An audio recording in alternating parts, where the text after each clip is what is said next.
Guys, okay, so I finished building this HiFi tube amplifier, and this is what I've ended up with. So I've made a few little changes since you've seen this last. I put some bullet connectors in these filament wires over here. This is what is driving the filaments, connects to the board here, but then over here it starts to divert to wires. It's not on the PCB, and you'll see that in the episode where we were wiring that up. In any case, the thing is that according to the circuit diagram, the thing was designed for 110 volts AC, and over here in North America, at least where I'm living here, I get 120 volts and sometimes even a little more, 122 volts I've seen. In any case, I found that the voltage was a little bit higher than what I would like for the filaments. I've seen a 7.2 volts, for instance, and it's supposed to be normally at 6.3. And so what I've done is I want to be able to experiment, and actually there is a very, very slight little 60 hertz hum when there is no sound. You can barely hear it. You have to turn the sound right up to notice it, really. It's not really a problem, and you certainly cannot hear it when you're playing music through it or sound. In any case, but the datasheet for the vacuum tube says that normally the filament should be running at 6.3 volts, and you can go 0.6 volts higher or lower than 6.3 volts and you're still kind of in range. So if you go 0.6 plus 6.3, that's 6.9, and 7.2 is higher than that. So it's not always a 7.2, sometimes it's, closer to 7, but the thing is that I put a small resistor over here, a power resistor. It's actually less than an ohm. It's just enough, it drops less than a volt, but it's just enough to drop the voltage within the range. So that's what I've done. I put that in series with the filament windings on the transformer. Okay, so the other thing that I did was, instead of follow the guide that they did, they sent me this image of how they did it. I put this bridge rectifier over here, soldered it onto a little piece of perf board, and I put two screw connectors, terminals on there, so that I can actually disconnect the power here from the transformer if I want to. And this is the power coming out to the capacitors, which ends up then going into the power wires over here into the board. Because I have a switch mode power supply specifically designed for tube circuits, it has 6.3 DC for the filaments, and it has 280 volts or thereabouts for the actual tube circuit. So if I want to experiment with this, I could actually disconnect the power from the transformer and hook up the external power supply if I wanted to. So I just wanted it to be flexible, and I didn't like the looks of what they did on the image that they sent me, which you can see over here. They kind of bent the wires, the legs of the bridge rectifier over here, and soldered some wires to it. They put some heat shrink tubing on it, but they didn't even shrink it by the looks of it. And then the other legs were actually blobbed onto the capacitor over here, and there's other wires coming off it, and it's still exposed, and that didn't look very professional to me. So that's why I decided to do it this way. I used a different bridge rectifier that had actually a hole in it, so I could mount it to the where the underneath there is a power resistor there. And that's, anyway, if you look at the episodes to do with the power, you'll see what we did. And I'm not sure if there's much else to say. These power resistors over here, they are connected to it's a push-pull.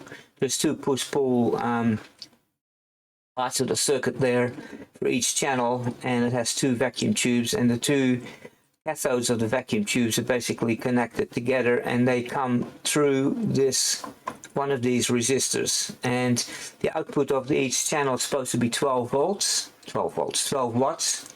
and so therefore the images they sent me, they actually had 10 watt power resistors, but I don't think that would have been good enough. They would have run too hot, so it's good that they gave 25 watt power resistors there. That seems to do the trick.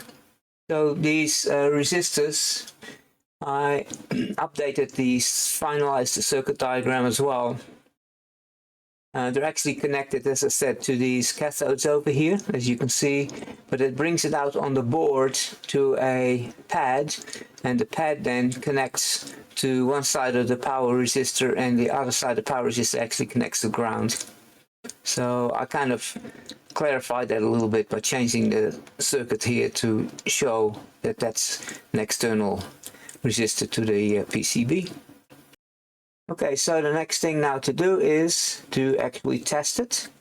And in order to do that, I'm going to hook it up to the oscilloscope and the signal generator so we can see the different frequencies of signals, what the output is. I'm going to connect these the outputs to this 50 watts 8 ohm power resistor over here, so that we're not actually connecting it to the speakers, so that the speakers can't interfere with what the actual circuit is outputting. So because we're interested in see the bandwidth and stuff like that. Okay, so I've got this thing running on this little function waveform generator. I've got a sine wave at 1 kilohertz, 500 millivolts peak to peak right now, and I have the volume adjusted so that I get roughly 1 volt coming out on both channels. So let's switch to that. Okay, so I have the output set so that I got roughly 1 volt coming out. As you can see, it's 1.00 volts something on the blue one, and the magenta one is 9.68. There's a slight difference between the two output voltages. I can't say that I noticed that when I'm playing music through it, and it is why I was a little bit surprised that there wasn't a little trim pot to actually do some fine tuning on it. If I ever feel that that's a problem, then I will add such a thing, but right now everything seems to be just fine to me when I'm listening to it anyway. In any case, so we got 1 kilohertz, as you can see from over here, and we have roughly 1 volt coming out. So now we can change the frequency, and as soon as we see the voltage dropping to 7.707, then we have hit the 3 dB bandwidth limit. So let's first go down in frequency.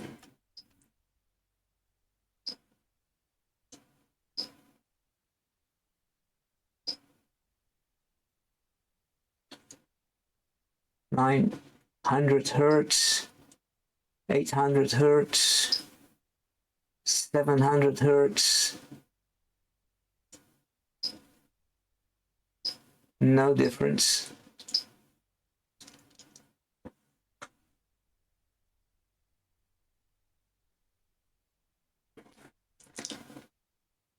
(100 hertz).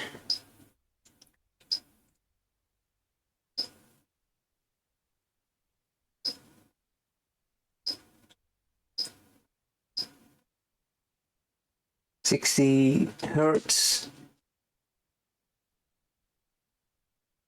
50 hertz, 40 hertz. Now the voltage has gone down a little bit, but we're still within bandwidth. 30 hertz. Okay, so at 30 hertz we are now out of bandwidth. Or we're at 20 hertz actually. 30 hertz. So it's somewhere between 20 and 30 hertz that it actually has 3 dB down. So that's pretty good. I mean, you couldn't even hear that unless you got some great big woofer or something like that in your speaker cabinet. Okay, so now let's go up.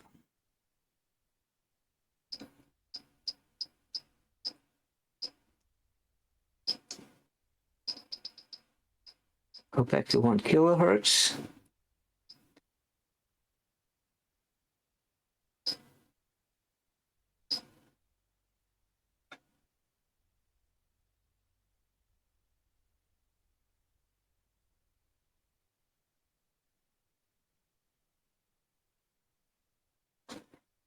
Okay, 3 kilohertz, 4, 5, 6, 7, 8, 9, 10 kilohertz. Still good.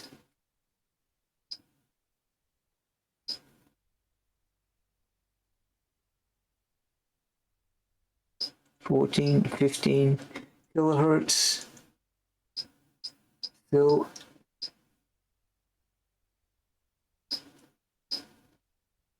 $21 kilohertz, 22 kilohertz, 28 kilohertz, 30 kilohertz.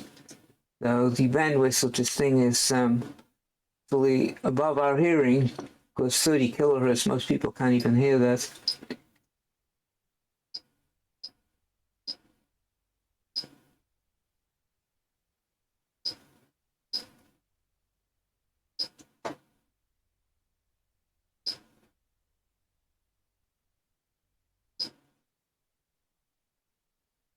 So roughly around 35 kilohertz that we see it going 3 dB down. So what have we got? 30 hertz to 35 odd kilohertz. So that's pretty good bandwidth.